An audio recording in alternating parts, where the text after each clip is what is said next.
The studio lights were warm, designed to soften faces and smooth edges, but nothing in that room could soften the silence that settled when Sandra Bullock turned her body slightly in her chair and stopped looking at the audience. For a moment, even the host seemed to disappear from her awareness. The cameras were still rolling, the audience still smiling, yet something in her posture quietly announced that this was no longer a performance. It was a memory, and it was heavy. Sandra did not rush her words. She let them form the way honest things often do, slowly, deliberately, as if they had been waiting a long time for permission to exist. When she finally spoke, her voice was gentle, but her eyes carried the unmistakable gravity of someone stepping into emotional territory that could not be easily walked back from. "Keanu," she said, using his name the way people do when they are not calling someone but inviting them. "Did you ever wonder what might have happened if some things had been different?" The audience reacted the way audiences always do when they sense emotion. A few soft murmurs, a nervous laugh somewhere in the crowd, the host shifting slightly in his seat, ready to redirect if needed.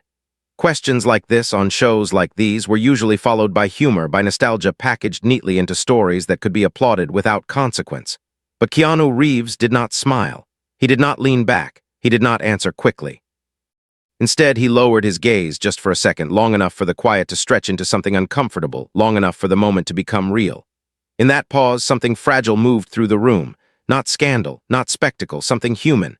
When he finally lifted his eyes again, they were calm, but they were not empty. They carried the weight of thought. "I think," he said carefully, not as a performance, but as an admission, "I wondered about it more than I ever said out loud." He didn't deny it. And in that small absence of denial, the atmosphere changed. Not loudly, not dramatically, but in a way that could not be undone. What the audience did not know was that this question had not been born on a stage. It had been living quietly for years, growing through unspoken moments, gentle misunderstandings, and the peculiar loneliness that can exist even between people who deeply respect one another. Long before there were cameras or applause, there had been rooms where Sandra felt invisible in ways success could not protect her from. Charity galas where her name was known, but her presence felt like background. Industry gatherings where she was warmly greeted, thanked, and subtly moved past, her contributions acknowledged politely, her voice heard just long enough to make space for louder ones. It wasn't cruelty. That would have been easier. It was something more difficult to name. The slow realization that respect can quietly thin over time, that familiarity can turn admiration into assumption, that even a life built on achievement does not make a person immune to feeling small. One night in particular had settled into her memory more deeply than the rest. The gala had been beautiful. Chandeliers, soft music, speeches about change, compassion, community. She had smiled. She had spoken. She had done everything expected of her. And still, as the evening wore on, she felt herself drifting toward the edges of conversations, her presence no longer anchoring attention but orbiting it. When she finally stepped outside to breathe, the city air cool against her face, she hadn't expected anyone to follow. But Keanu was already there, leaning against a stone pillar, hands loosely folded, gaze lifted not toward the entrance, but toward the sky, as if reminding himself that the world was always larger than the rooms people built inside it. He didn't ask what was wrong. He never did. He had always possessed a way of offering presence without interrogation, a form of respect that did not demand explanation. For a while they simply stood there, the noise of the event muffled behind thick doors, the quiet of the night settling gently between them. When Sandra finally spoke, it surprised even her. "They don't really see me anymore," she said, not bitter, not angry, just honest. Keanu did not contradict her pain. He did not soften it with optimism. He nodded slowly, acknowledging something real. "Sometimes," he said, "people get used to light and forget how much work it takes to keep it shining." It should have felt like comfort, and part of her knew that it was, but pain has a way of distorting silence. To Sandra in that moment, his calm felt like distance. His restraint felt like reluctance. She wondered quietly and unfairly why he never pushed harder, why he never named things more clearly, why he always chose stillness when the world rewarded noise.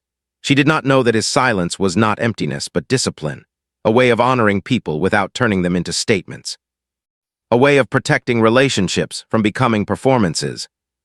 What she also did not know was that Keanu was living within boundaries he took seriously. His life had become a careful practice of loyalty and humility, shaped by loss, experience, and a deeply held belief that not everything meaningful belongs to public interpretation. His relationship with Alexandra Grant was grounded in intellectual companionship, mutual respect, and a shared resistance to spectacle. He guarded that bond not out of fear, but out of reverence. And in guarding it, he often chose not to step into emotional spaces where his presence could be misread, not because he did not care, but because he cared precisely enough to be careful. Yet care, when it remains unspoken, can become something else in the minds of those who are hurting. Over time, subtle shifts followed.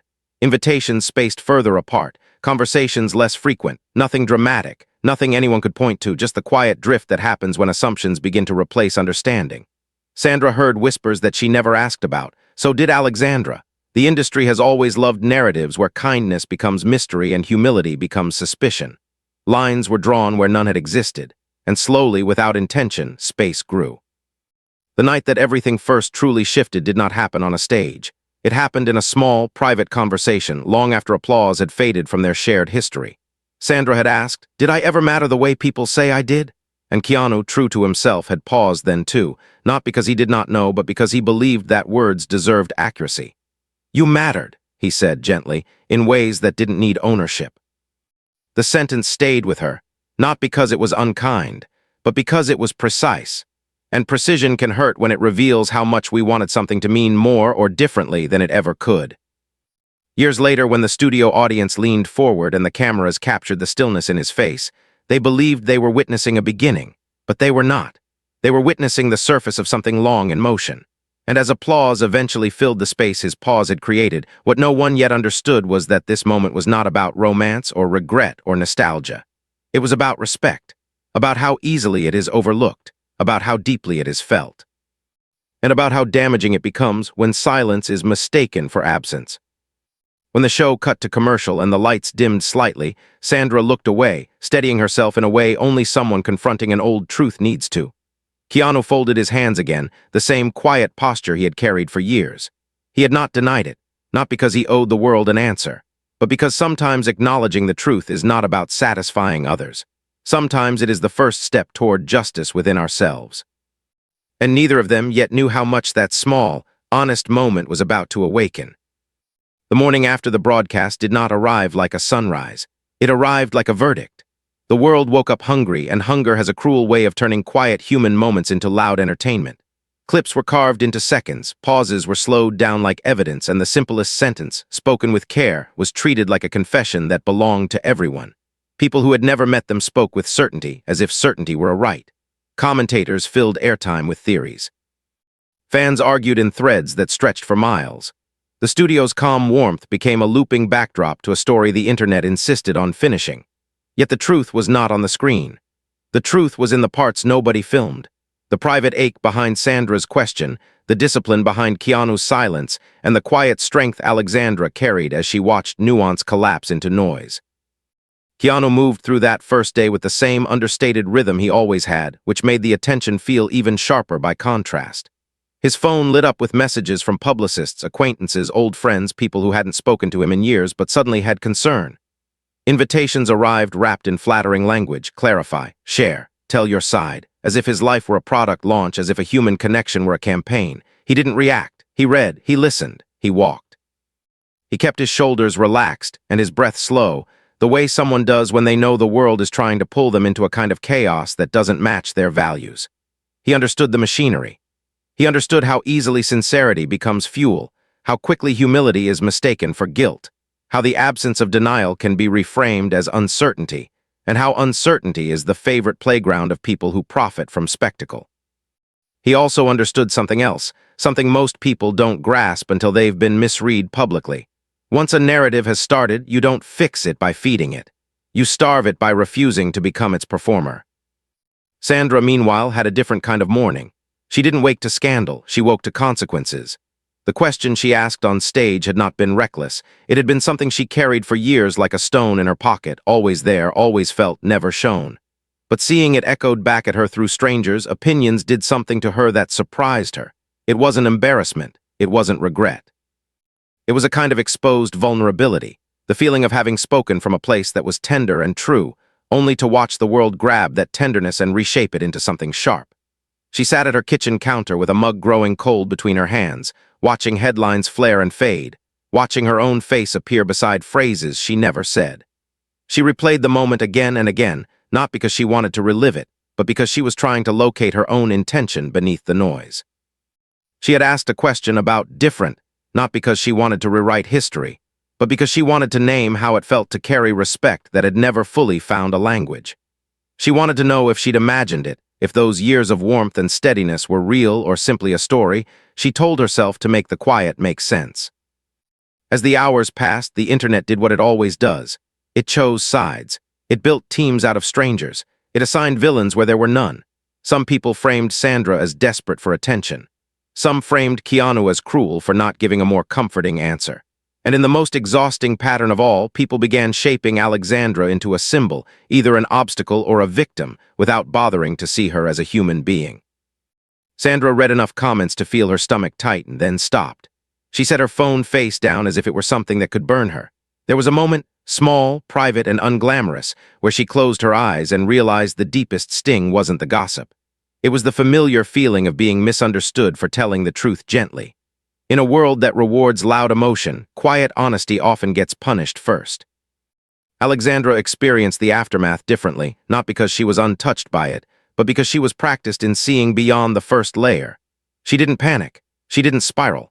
She watched the narrative move like a storm across a screen, and she felt that particular kind of sadness that comes when you realize most people aren't cruel, they're simply addicted to simplicity. Alexandra had always understood that love could be quiet without being weak. Her partnership with Keanu had never relied on public validation. It relied on daily choices, on respect that didn't need witnesses. And yet, even for someone as grounded as she was, it was difficult to watch strangers take a tender, complicated moment and turn it into a competition. The public wanted a triangle. Alexandra saw three human beings in different seasons of their lives. The public wanted a declaration. Alexandra saw the danger of declarations that are demanded rather than offered. That evening, after the day had stretched long and heavy, Keanu came home carrying no drama on his face, only fatigue that lived quietly in his posture. Alexandra didn't greet him with questions. She greeted him with the same steadiness she always had, a calm that didn't require him to become a different person to be understood. They ate simply. They spoke softly. And then, when the world outside felt distant enough, Alexandra asked the only question that mattered. "How are you holding it?" She said, not referring to the internet, not referring to rumors, but referring to the weight of being misread by millions and staying gentle anyway. Keanu exhaled slowly, as if he had been holding that breath since the studio. "I'm okay," he said, and then, because honesty was the one thing he never sacrificed, he added, "I don't like that they turned it into something else. I don't like that she's being judged for being human." His voice was not angry. It was firm in that quiet way that carries moral clarity. Alexandra nodded, and in that nod was the kind of understanding most people spend their lives searching for. "They'll keep trying," she said. "They'll keep pressing until you give them a shape they can sell. That's what they do." She paused, then said something that landed like a line drawn in clean ink. "But you don't belong to their story, you belong to your choices." The next day brought more pressure. A major publication offered a carefully worded invitation to clear the air. A morning show wanted a friendly catch-up. An interviewer who specialized in emotional moments sent a message that sounded kind but carried a hook. People just want to understand the truth. The truth, Keanu knew, was not a single sentence. The truth was a history of respect, boundaries, and imperfect timing. He declined them all, not with arrogance, but with refusal. His team suggested statements. He asked them not to. "If I make a statement," he said, "it turns their speculation into something I'm participating in." What he didn't say, but felt in his bones, was that a forced explanation would not protect anyone. It would simply open more doors for others to walk through without permission. Sandra felt the pressure too, but in a different form. Friends called, colleagues texted. Some asked if she was okay, others asked what she meant. Even concern came with curiosity. Even kindness arrived carrying a silent expectation. "Give us more so we can decide how to feel about you." She found herself sitting in her car one afternoon, alone in a parking garage, hands resting on the steering wheel, staring at nothing. It hit her then that her whole career had trained her to keep emotions presentable. She had learned how to smile through discomfort, how to redirect, how to stay graceful even when she felt invisible. But that question on stage, quiet, honest, unprotected, had been something else. It had been a refusal to pretend.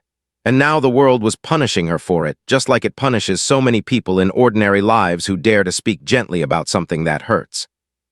In that moment, Sandra's thoughts went back to the gala years ago when she stood outside under night air and Keanu offered presence instead of performance. She realized something that made her chest tighten with both regret and relief. She had wanted him to be loud because she had been feeling small. She had wanted him to declare her worth because she feared the room had stopped seeing it. But Keanu didn't work in declarations. He worked in steadiness. He didn't value people by announcing them. He valued them by staying.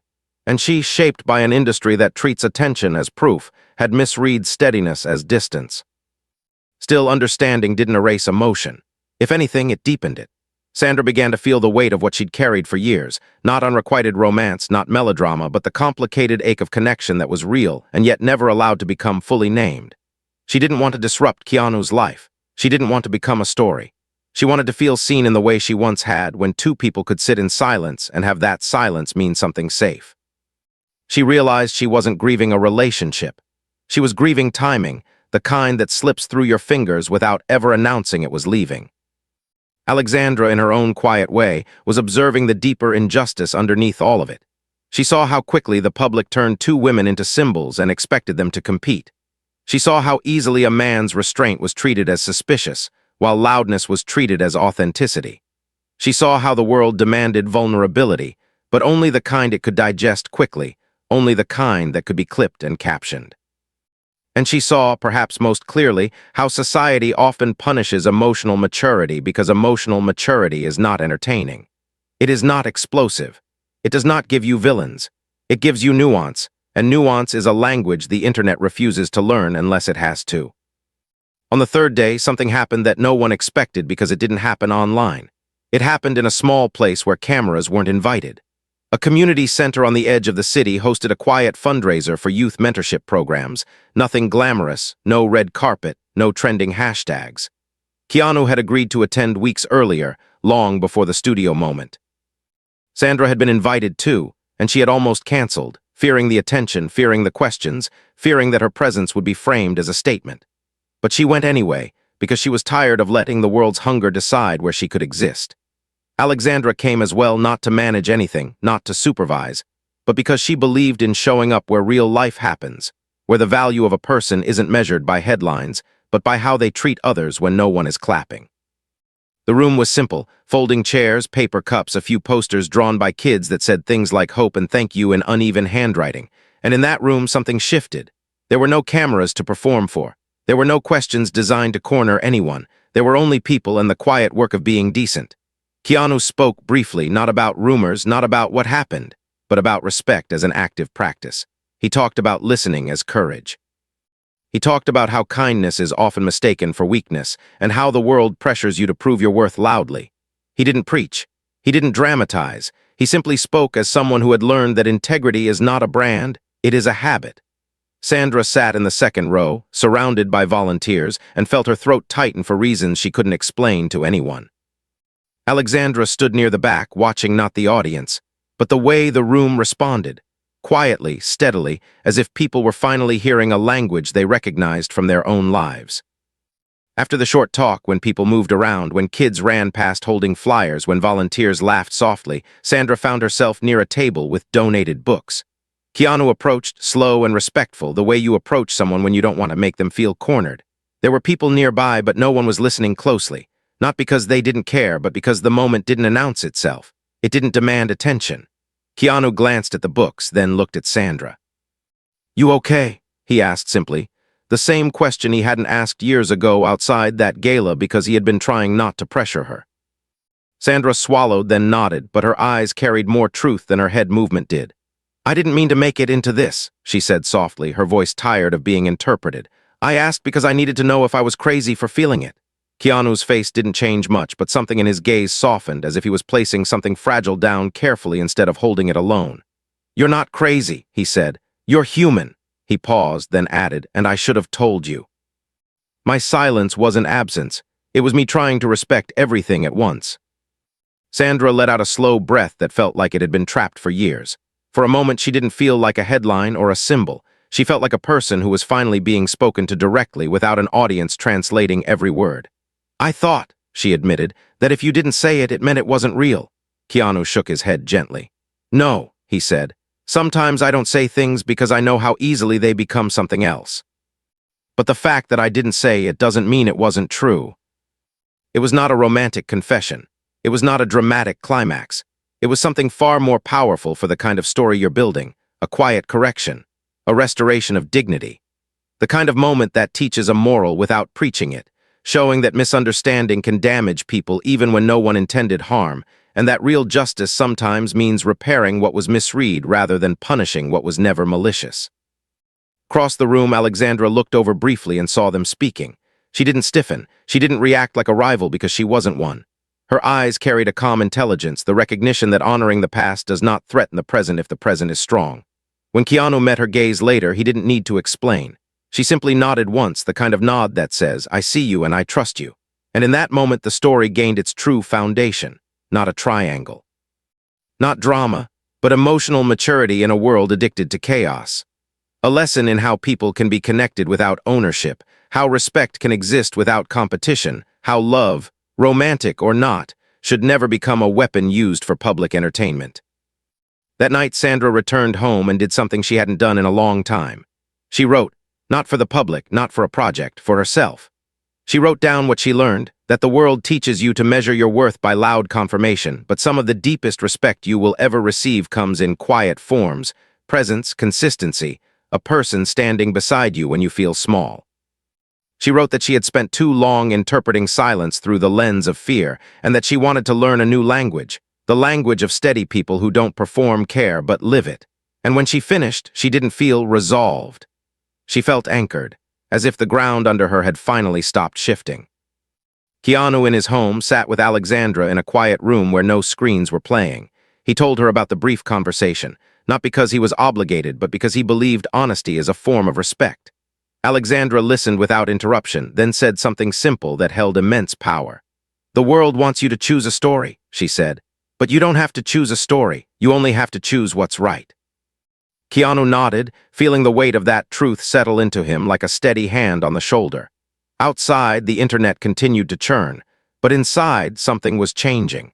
The misunderstanding that once fed the noise was beginning to lose its fuel. And even though the public thought this saga was about what Keanu did or didn't deny, the real story was becoming something else entirely, a lesson about how the strongest people don't win by shouting. They win by staying honest, staying kind, and refusing to let the world turn human connection into a battlefield. The tension wasn't over, because systems that profit from division don't quit easily, but now it had a new enemy, clarity. And clarity, once it enters a story like this, does not leave quietly. If misunderstanding were only a personal wound, it might heal quietly. But misunderstanding, when fed by systems that thrive on distortion, becomes something else entirely. It becomes culture. And culture has a way of teaching people what to value, what to reward, and who deserves to be heard. In the weeks following the small community gathering, the public conversation did not disappear. It evolved. It softened in tone, but it sharpened in expectation. The story was no longer being framed only as a question of feelings, but as a test of character. People began speaking about Keanu Reeves not just as a man in a moment, but as a symbol of restraint in a world that does not trust restraint. They spoke about Sandra Bullock not just as a woman who asked a question, but as a mirror reflecting something many people carry silently, the fear of becoming invisible even when you have given everything.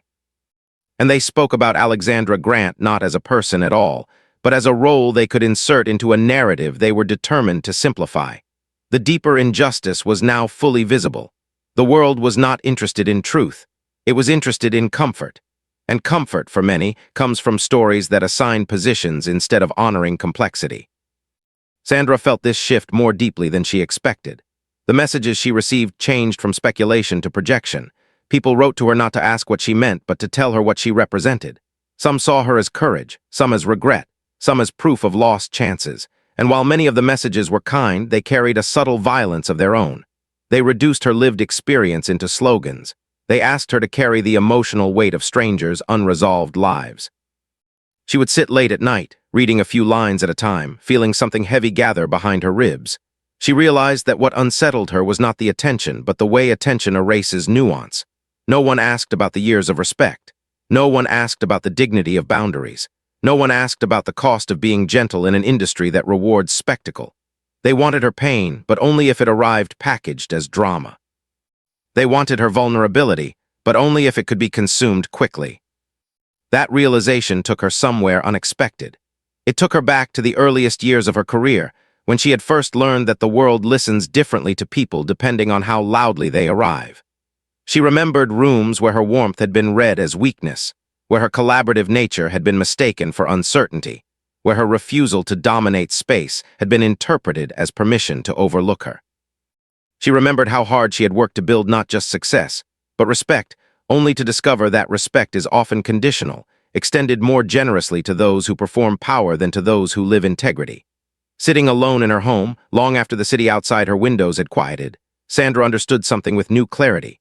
Her question on that stage had not only been about Keanu. It had been about every time she had felt unseen despite standing fully in her truth. It had been about the injustice of subtle erasure, the kind that doesn't bruise the skin, but slowly convinces the spirit that it must become louder to be valued. Keanu was confronting a parallel realization from a different angle. He had lived much of his life as someone people described as quietly kind, a phrase that sounds gentle until you understand how often it is used to sideline those who don't compete for dominance. In the aftermath, he began to see how his restraint, which he had always considered a personal ethic, was now being examined as a public liability. The world was uncomfortable with his refusal to frame relationships as claims, his resistance to turning human moments into statements. In interviews he declined, in questions he chose not to answer, he saw the same cultural impulse again and again, a demand that emotional life be made visible in ways that are easy to judge. What troubled him was not that people misunderstood him, but that they seemed unable to imagine that integrity could exist without explanation. That decency could be consistent without being announced. That respect could be real without being proven through spectacle. These thoughts stayed with him one afternoon as he sat in a modest office overlooking a courtyard, waiting to speak with a small group of young artists who had been invited to discuss creativity and community outreach. There were no reporters, no publicists, just people who had been told they were too quiet, too sensitive, too thoughtful for a world that prefers sharp edges. As he listened to them speak about being overlooked, about being told to brand themselves more aggressively, about being advised to exaggerate who they were just to be noticed, Keanu felt something settle into clarity. The story unfolding around him was not unique. It was simply visible. Millions of people were living versions of it every day, punished not for wrongdoing, but for refusing to abandon who they were to meet the appetite of a system that feeds on extremes. When it was his turn to speak, he didn't talk about the studio moment. He didn't talk about headlines. He talked about weight, about how quiet people often carry more than anyone realizes. He spoke of listening as labor, of patience as resistance, of how the world often confuses noise with strength and overlooks the endurance required to remain kind when spectacle would be easier. He told them something that did not sound dramatic but landed heavily in the room. "You don't owe the world a version of yourself it can consume easily," he said. "You owe yourself the courage to live in a way you can respect." Some of them nodded.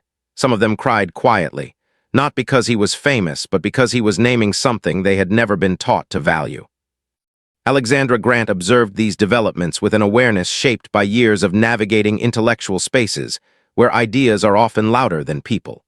She understood how narratives colonize emotional territory, how quickly society turns private growth into public theater. What she found herself increasingly concerned with was not how this affected her personally, but what it revealed about the cultural environment that had made such distortion normal. She saw how two women were being placed into symbolic opposition, despite no hostility existing between them. She saw how Keanu's consistency was being reframed as indecision.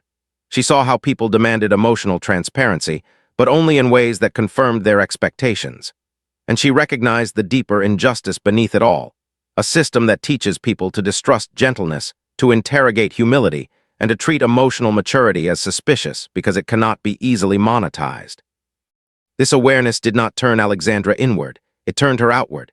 She began initiating conversations within the creative and academic communities she moved through, not about rumors but about emotional literacy, about how narratives flatten real human bonds, about how often women are positioned as rivals by default, about how men who refuse performative dominance are often questioned rather than respected.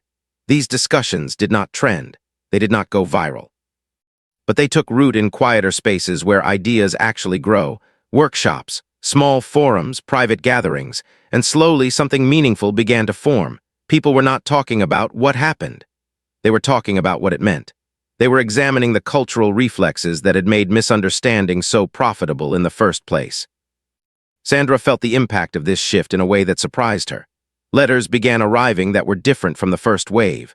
They were not demanding. They were reflective. People wrote about being the quiet one in their family, about being the gentle one in aggressive workplaces, about being misunderstood because they chose restraint over reaction. They thanked her not for drama, but for asking a question that made them feel less alone in their own quiet struggles. One letter, written in uneven handwriting, came from a school counselor who spoke of teenage girls learning to perform pain online because they believed that unbroadcast suffering did not count. Sandra read that letter twice, then sat with it for a long time. She realized then that her story had stopped belonging to speculation. It was becoming a mirror, and mirrors, when they are honest, can be instruments of justice. The true turning point of this chapter did not occur in public. It happened in a private meeting arranged not by studios or agents, but by mutual respect. Sandra and Alexandra met without cameras, without intermediaries, without roles to perform. The setting was simple. A quiet room, sunlight touching the edge of a table, two women sitting across from one another not as characters in a narrative, but as people navigating overlapping emotional terrain. The conversation was not dramatic. There were no confrontations. What made it powerful was its absence of competition. Alexandra spoke first, not to define anything, but to remove something. She removed the false space between them. She spoke of respect, of boundaries, of how easily society inserts rivalry where none exists. Sandra listened, feeling something loosen that she had not known she was holding. When she spoke, it was not to claim anything. It was to acknowledge, to say that she had never wanted to be a story. That she had wanted to feel seen in her dignity, not in her longing. Alexandra did not reassure her with platitudes. She honored her with clarity. "You were seen," she said gently, "just not always in the language the world teaches us to expect." That sentence stayed with Sandra long after they parted, because it named the real wound. Not that something had been denied, but that something had been expressed in a form she had not been taught to recognize as valid. By the time the meeting ended, there was no resolution that could be sold. There was no photograph to circulate, but there was something far more durable: mutual recognition. The kind that dismantles false narratives not by attacking them but by making them irrelevant. When Keanu later listened as Sandra described the conversation, he felt something rare in public life. Relief that did not come from defense but from alignment. Alexandra's perspective had not erased the past. It had placed it in its proper context, not as unfinished business, but as shared humanity that had never required ownership to be real. What was unfolding now had moved beyond individuals. It had become a quiet social correction.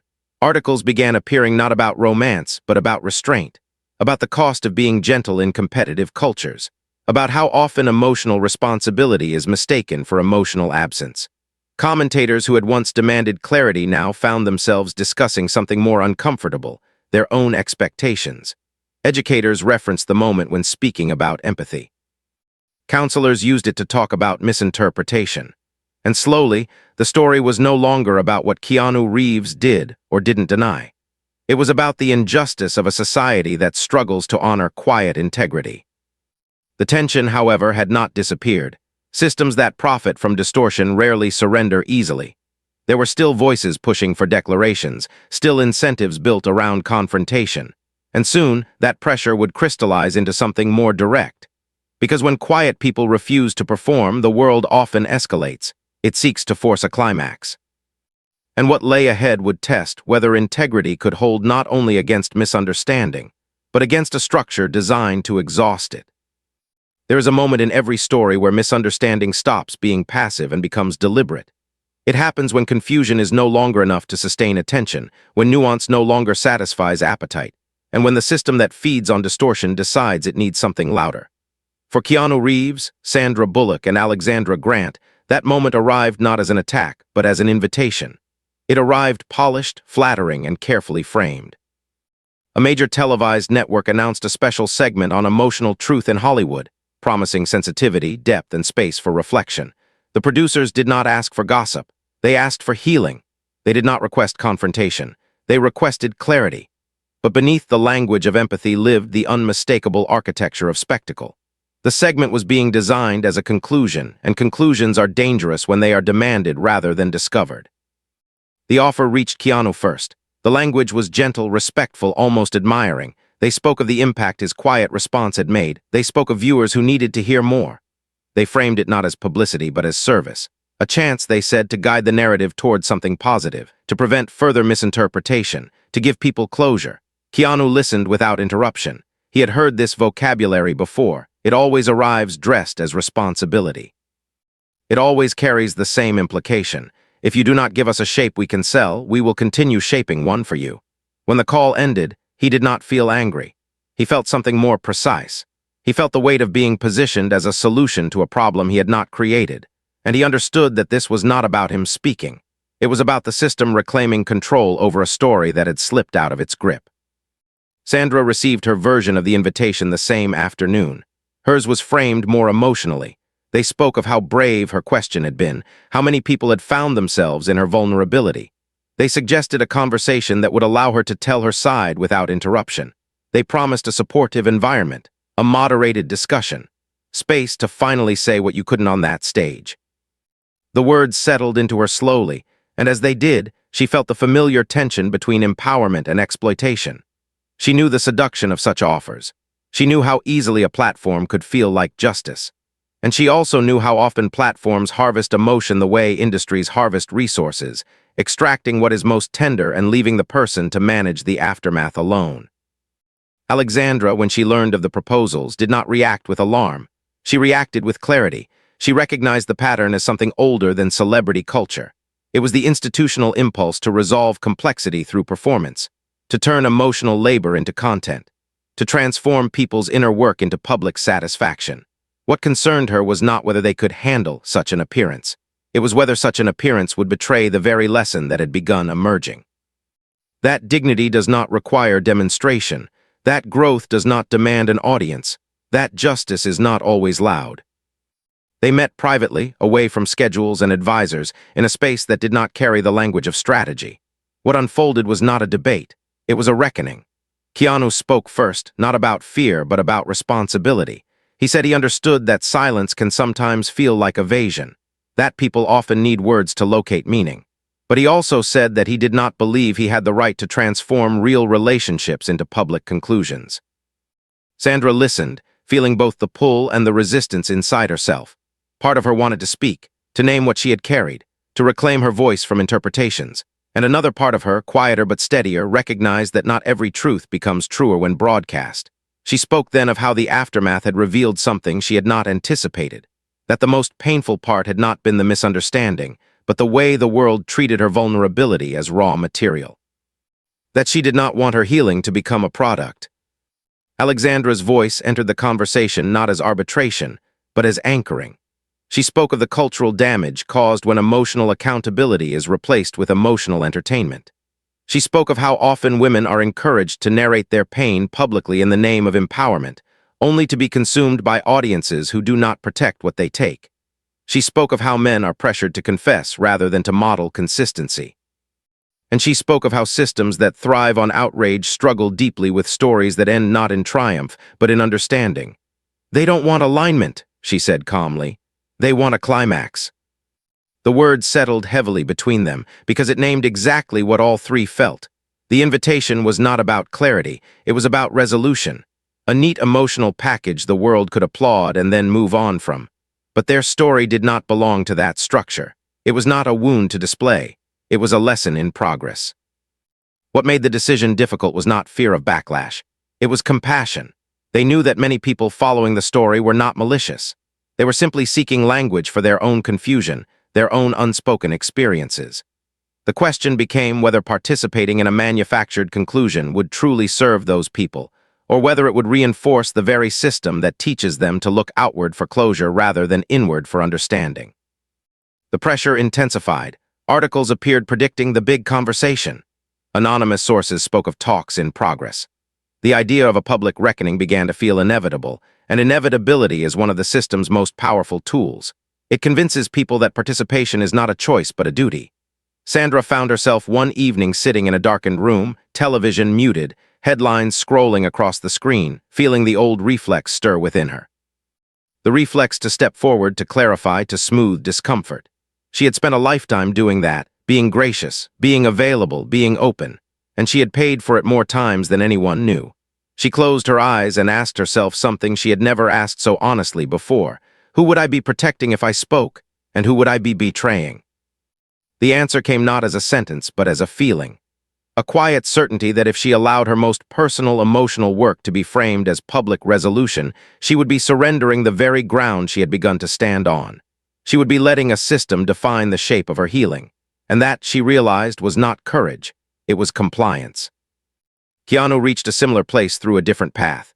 He was walking alone one morning through a small park, watching people pass without recognizing him, and he felt the simplicity of being unseen settle into him like medicine. Children laughed nearby. Someone fed birds. A man on a bench stared thoughtfully at nothing. In that ordinariness, he felt the truth sharpen. The world does not need another performance of emotion. It needs examples of people choosing not to weaponize it. He understood then that refusing the invitation would not be interpreted as integrity by everyone. Some would call it avoidance. Some would call it fear. But he also understood that the meaning of a choice is not determined by its reception. It is determined by its alignment. The response they ultimately sent was brief and deliberate. They thanked the producers for the invitation. They acknowledged the public interest. And they declined. Not indefinitely, not ambiguously. They declined to participate in a format that sought to finalize something that was still unfolding in human terms. They stated that the conversations that mattered were happening privately, responsibly, and with respect for everyone involved. They expressed hope that people could honor growth even when it did not arrive as spectacle. Backlash was immediate. Headlines reframed the refusal as tension, as avoidance, as unresolved.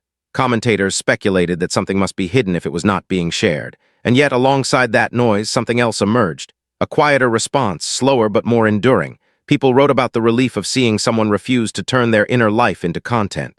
Therapists referenced the moment in discussions about boundaries. Educators spoke of it when teaching about media literacy. Advocates for mental and emotional health highlighted it as an example of non-performative vulnerability. The refusal itself became a statement, though not the one the system had wanted. Sandra felt this shift most deeply through the messages that did not go public. Letters from people who thanked her not for explaining, but for protecting something. For showing that a person can ask a profound question without owing the world the rest of their story. She felt a new kind of strength forming, one not rooted in resilience alone, but in discernment. She was no longer interested in being understood by everyone. She was interested in being honest with herself. Alexandra continued her quiet work, organizing small forums where creators, educators, and counselors discussed the ethics of emotional storytelling. These spaces did not trend. They did not attract sponsors, but they created something far more meaningful. Language. Language for people who had been living inside misinterpretations without knowing how to name them. She spoke often of how dignity erodes when inner life becomes entertainment. Of how justice requires not only confronting cruelty, but also refusing to participate in systems that reward it. Keanu, too, began redirecting his visibility. He chose to appear not in interviews, but in places where attention served something beyond itself. Youth programs, recovery centers, community discussions, and wherever he went, he spoke not about rumors, but about the courage it takes to remain gentle, about the discipline of listening, about the injustice of cultures that measure worth by noise. He did not frame his choices as moral victories. He framed them as responsibilities, to himself. To those he cared about, to those who saw themselves reflected in quiet people. The system, of course, did not retreat. It recalibrated. When it could not extract confession, it sought confrontation. When it could not force a conclusion, it searched for fractures. And it was only a matter of time before a moment would arrive that could not be ignored. A moment when silence would not simply be interpreted, but actively challenged. The next phase would not ask them to explain. It would attempt to provoke. And how they responded would determine whether this story remained one of correction or became one of compromise.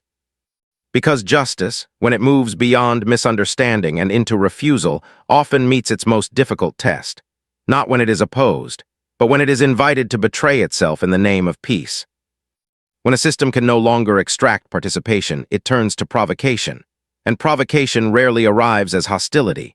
It arrives disguised as opportunity, framed as inevitability, coded in the language of public good. After the refusal of the televised special, the tone of the coverage shifted almost overnight. Where there had once been curiosity, there was now implication. Where there had once been questions, there were now conclusions. Commentators who had praised restraint began speaking about unfinished business. Headlines that had once leaned reflective hardened into narratives of avoidance. The story was quietly repositioned from one of dignity to one of evasion. This was not accidental. It was the next phase of a familiar cycle. When people will not perform, the system attempts to discredit the performance of not performing. The first sign came through a long-form article released by a widely read entertainment outlet, promoted as an investigation. It did not accuse. It suggested. It stitched together fragments of past interviews, second-hand remarks, and anonymous industry voices into a story that implied something unresolved, something quietly wrong. It framed Keanu's silence as strategic rather than principled. It framed Sandra's refusal to speak further as emotional retreat. It framed Alexandra's composure as calculated, and it did so with the precision of someone who knows that implication often travels further than proof. Within hours, the article was everywhere. Reaction videos appeared. Opinion threads multiplied. And once again, the three found themselves surrounded not by questions, but by other people's certainty. Sandra read the article late at night, not because she wanted to, but because it had been sent to her so many times she felt she owed her self-awareness. As she moved through its carefully crafted paragraphs, she felt something different from hurt. She felt anger, not loud anger, the kind that burns steadily. She saw her vulnerability turned into a case study. She saw her emotional honesty framed as confusion. She saw moments of her life lifted out of context and placed into a narrative designed to keep readers suspended into satisfaction. It was the first time since the broadcast that she felt a pull not to explain, but to confront. She wanted to say, "This is not yours." She wanted to expose how neatly the piece avoided the actual issue, the cultural discomfort with quiet emotional responsibility. She sat in the dim light of her living room, the article glowing on her screen, and recognized the familiar injustice. The way women's inner lives are so often treated as public property. The way reflection is reframed as weakness. The way boundaries are interpreted as instability. Keanu experienced the same article differently. He read it once slowly, then closed it and did not open it again. What unsettled him was not the mischaracterization of himself. He had learned to live with that. What unsettled him was the attempt to destabilize something that had been deliberately handled with care. He saw how the piece positioned him as an emotional riddle rather than a person.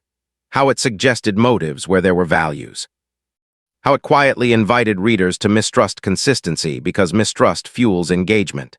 He felt the tension he had been carrying intensify, not as fear, but as moral pressure.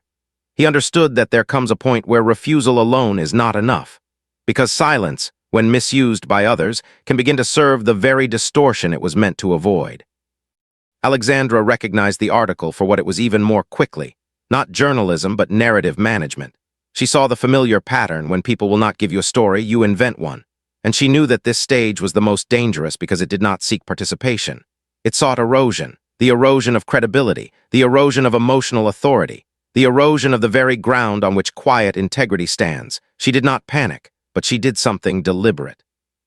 She began documenting, not rumors but structures, the sequence of invitations, the reframing of refusal, the shift in tone.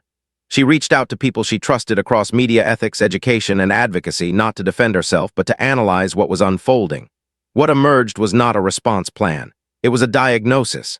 They named it clearly: emotional extraction, the systematic attempt to force human complexity into consumable conflict. The turning point came not through social media, but through a private warning. A producer, one who had quietly respected their refusal, reached out to Keanu with information. Another network was preparing a segment based loosely on the article, framed as a conversation about silence. It would not require their participation. It would feature commentators, psychologists, former colleagues, and insiders discussing their supposed emotional dynamics. It was being sold as educational. It was, in reality, an escalation, a move to complete the story without its subjects, to fix them into a narrative they had actively declined. The producer's message was not dramatic, it was precise. "If this airs," he wrote, "it will define the story for a long time." That sentence landed heavily, because it meant that the refusal to speak was no longer simply being interpreted. It was about to be replaced. Their lives, their choices, their emotional labor were about to be turned into a televised analysis. And the injustice of that possibility cut deeper than speculation ever had. It was one thing for strangers to guess. It was another for institutions to construct. They met again, not as a reaction circle, but as people confronting a moral decision. Sandra arrived carrying a visible weight. Keanu carried stillness sharpened into resolve. Alexandra carried clarity that had been forged through observation. The question before them was not whether to protect themselves. It was whether to intervene in a system-level misrepresentation. Whether to let others narrate their emotional reality in ways that would ripple outward and reinforce the very patterns they had been quietly resisting. Sandra spoke first, and what she said surprised even her. "I don't want to explain myself," she said, "but I don't want them explaining me either." In that sentence lived the entire tension of the moment. Keanu nodded, understanding exactly. He did not want to offer confession, but he also did not want silence to be weaponized. Alexandra framed it with the clarity she had been building. "This isn't about the past," she said. "It's about what we allow to be taught through it. If they turn this into spectacle, it teaches people that boundaries are suspicious and that quiet people need to be decoded. That's not harmless." The idea that emerged was not an interview. It was not a defense. It was not a statement about what really happened. It was something more radical, a joint public refusal of narrative ownership, an articulation not of details but of principles. They would not speak about personal dynamics. They would speak about the ethics of emotional storytelling, about the harm of forced vulnerability, about the cultural cost of misreading restraint. They would move the conversation from individuals to impact. Drafting it took time, not because the words were difficult, but because they were careful. Every sentence was weighed for what it affirmed rather than what it denied. Sandra insisted that it honor people who had found resonance without feeding entitlement. Keanu insisted that it model humility rather than authority. Alexandra insisted that it name the broader injustice rather than personalize the defense. When it was finished, it was not dramatic. It did not reference rumors. It did not respond to the article. It spoke instead of dignity, of how real emotional work happens in private, of how speculation erodes the humanity of everyone involved, of how society must learn to distinguish between secrecy and boundaries. It ended not with a conclusion, but with an invitation to let some stories remain human instead of consumable. They released it quietly. No press tour, no announcements, just a shared posting through their official channels. The reaction did not explode. It spread, slowly, thoughtfully. Educators shared it. Therapists referenced it. Writers commented on its restraint. It did not satisfy those who wanted drama. It unsettled them, because it refused to provide the resolution they had been promised. But for many others, it landed as something rare. A moment where public figures did not compete for narrative control, but questioned whether narrative control should exist at all. The network segment did not air. Officially, it was postponed. In practice, it dissolved. The article lost traction. Commentators shifted focus. Not because outrage disappeared, but because its fuel source had changed. The story was no longer fertile ground for spectacle. It had been reframed into a conversation that demanded reflection rather than reaction. Sandra felt the aftermath as a deep, unfamiliar quiet, not the quiet of avoidance, the quiet of alignment. For the first time since she asked that question, she did not feel as though something was chasing her. She felt as though she had chosen where to stand.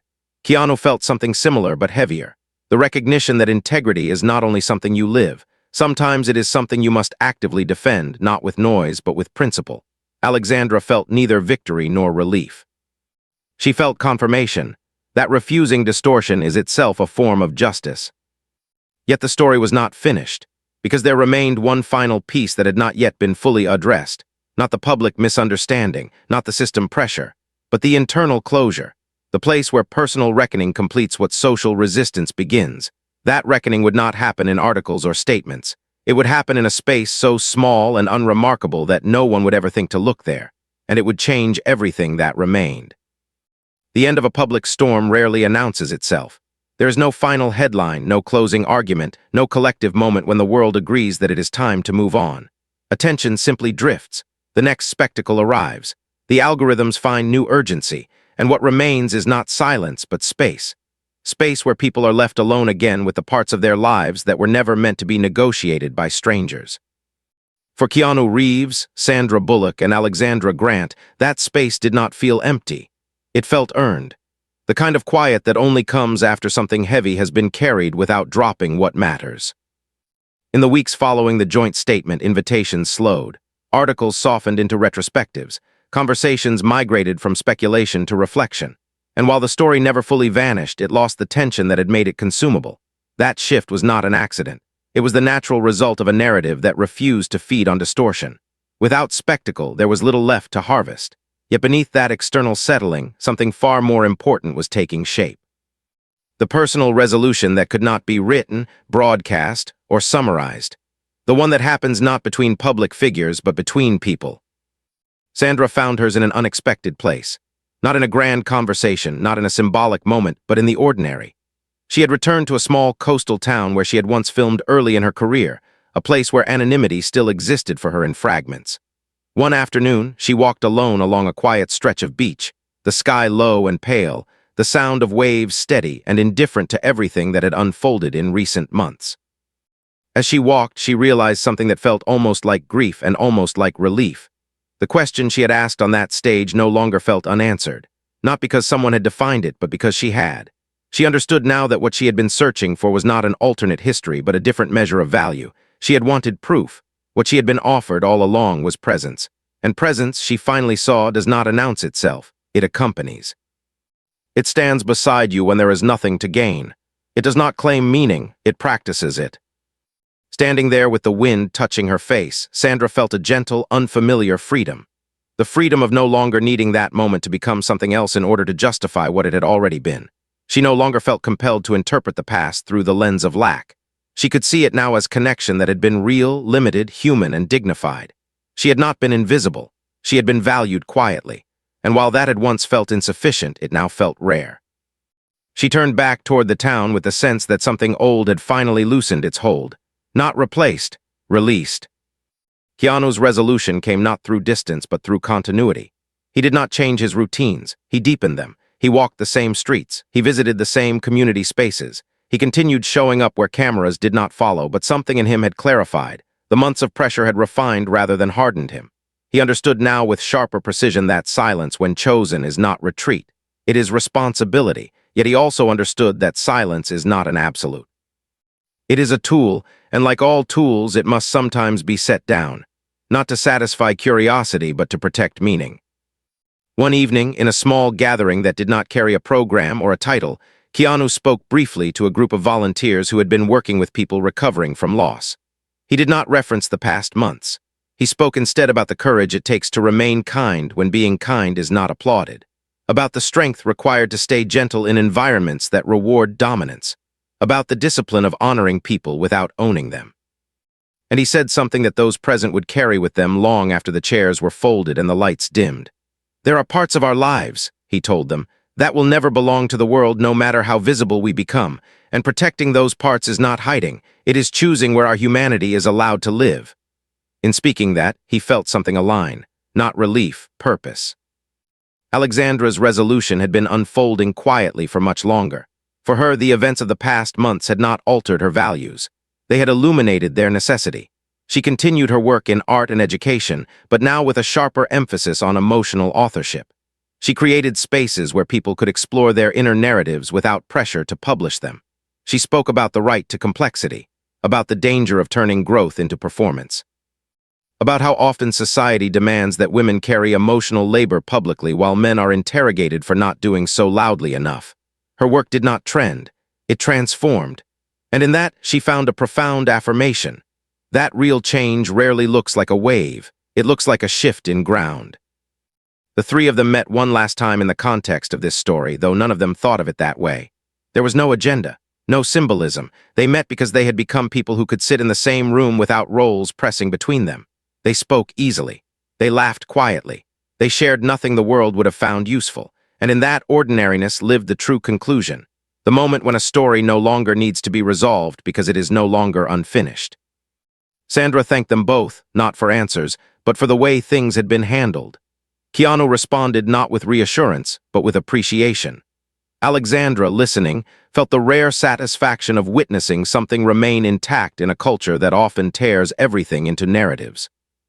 What they left that space with was not a statement. It was an understanding that what they had navigated was never about denial or admission. It was about whether quiet people are allowed to exist without being decoded, about whether emotional maturity can be respected rather than suspected, about whether dignity can stand unarmed in a world addicted to spectacle. And in choosing not to become what the system wanted, they had offered something far more powerful than explanation. They had modeled another way. The wider impact did not announce itself. It appeared in classrooms where teachers spoke about media literacy and empathy, in counseling offices where boundaries were reframed as healthy rather than evasive, in conversations where people began questioning why they equated loudness with honesty. It appeared in messages from ordinary individuals who said they had felt seen for the first time not in drama, but in restraint. People who had been overlooked because they did not compete for attention. People who had been misunderstood because they chose patience. People who had been pressured to perform pain when all they wanted was to process it. And this was the true justice of the story, not the correction of a rumor, but the correction of a reflex. The quiet challenge to a culture that confuses access with entitlement. That mistake gentleness for absence. That forgets that some of the most meaningful human acts happen beyond witness. Long after the attention moved elsewhere, long after the headlines softened into memory, what remained was not a conclusion, but a lesson. That resilience does not always roar. Sometimes it stands. That empathy does not always explain. Sometimes it protects. That integrity does not always resolve. Sometimes it refuses. And in a world that measures worth by noise, the most radical act may simply be this: to live with such consistency, kindness, and self-respect that even when the world demands a story, you offer it something better. A human being,